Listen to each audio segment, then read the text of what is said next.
So not only are we working on the story puzzle to our story this week, we are also going to be figuring out the author's purpose for writing the story. That means, why did the author write the story? Well, how are we going to know that? The author doesn't tell us, I wrote this story because, and I can't go ask the author, hey, why'd you write this story?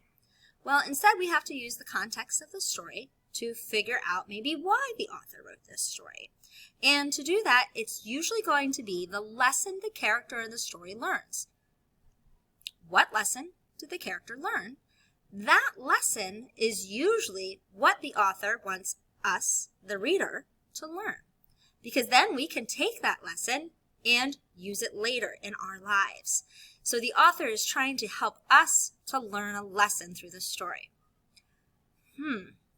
Well, how am I going to figure that out? We already know what the lesson is. In the dot, the lesson, wait a minute, let's go back and look at that. In the dot, I noticed that Vashti was really sort of upset, right? Because Vashti didn't feel like she could draw.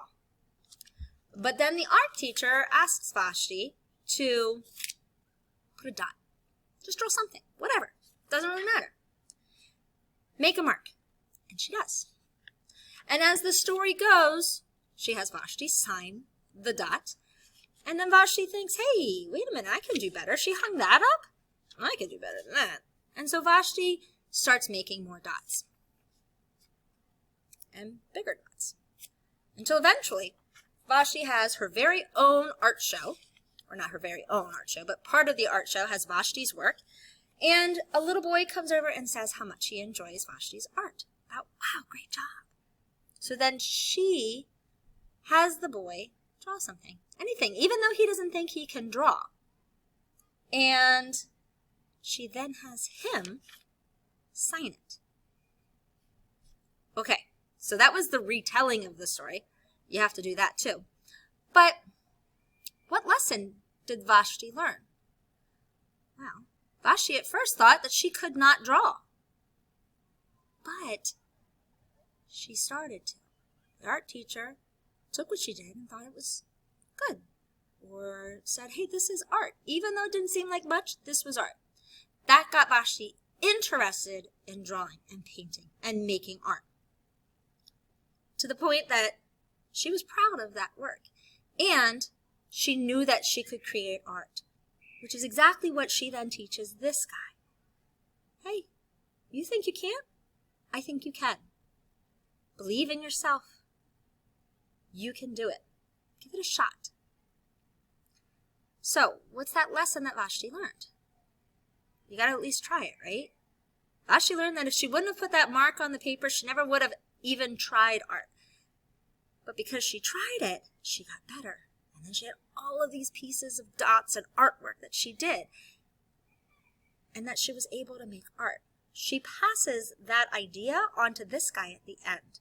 Which gives us the idea that, hey, we can at least try it. We can make art.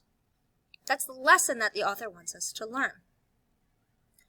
So what's the author's purpose then for writing the book? Right. The author wants us to understand that we've got to try. We've got to make an attempt to try something. And that it might be different, but we can all create art. So that's the author's purpose for writing that story. At least how I view it. Now, other people could view it differently.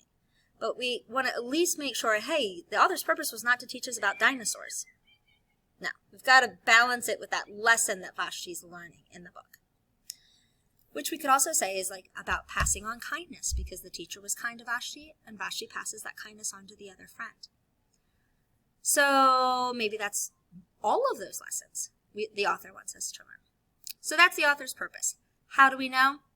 Well, I know that Vashti had to believe in herself because she started out with that dot, and that teacher believed in her by putting her artwork up in a frame, and then that allowed Vashti to believe in herself. So we got to take the information from the story and then explain it to understand the author's purpose. All right, so you're doing author's purpose for me. And I know, it's challenging because we haven't done it before, but we're going to keep practicing. And you need to do a retelling. Notice when I did my retelling, I wasn't saying the characters are, the setting is. I told it as if I was telling you the story, but I wasn't reading the words. I could use the pictures because it reminded me what was happening in the story. It allowed me to go in the right order. So make sure when you do your retelling, you're doing the same thing. You're telling it as if you're telling a story, making sure to give me the most important details from that story.